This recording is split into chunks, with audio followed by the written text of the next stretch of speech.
Hello Internet, and welcome to the first ever Media Geeks How to Play video. I'm Editor-in-Chief Christopher K, and in this inaugural video we're going to teach you how to play Reforge.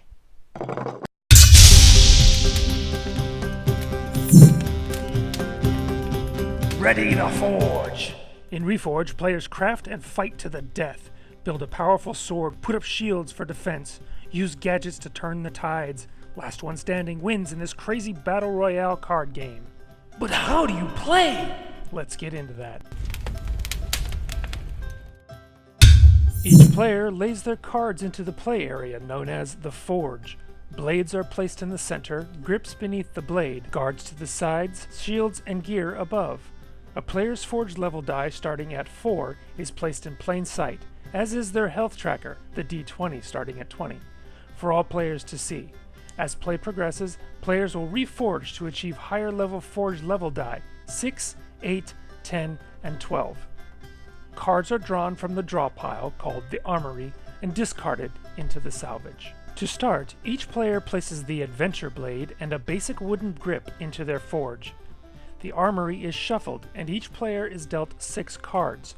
Place the armory draw pile where all players can reach, and leave room for the salvage discard pile next to it.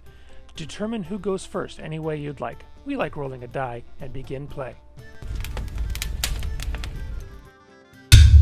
On the start of your turn, draw up to 6 cards into your hand. You may place or replace one guard, grip, or blade in your forge at any time. Replaced cards are put into the salvage pile. You may also place a shield into your forge at any time, but you may only have one. Remember that you may only play blades and shields with levels at or below your current forge level.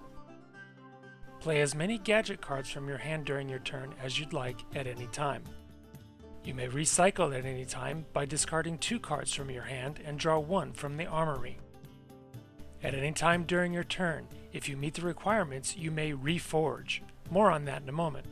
If you're unable to reforge or choose not to, you may now end your turn, or you may attack a player of your choosing. When someone chooses to attack during their turn, the attacker totals the number in red on the cards in their forge, in addition to any applicable gear cards, and rolls the die representing their forge level to get a final attack sum. The defending player totals up the numbers in blue on the cards in their forge. If the attack is stronger than the defense, the defender subtracts the difference from their total health. In this example, player 1 has a blade with an attack value of 4 and a grip with a value of 1. Player 2's blade has a defense of 5, guard has a value of 2, and grip has a value of 0. Player 1 rolls his forge level die, a d6, to add 3 to his attack for a total of 8. Player 2 can either take the 1 damage or attempt to block if she has items attached to her blade. She has 2 items, so she chooses to block by rolling her forge level die against player 1. All other stats are ignored.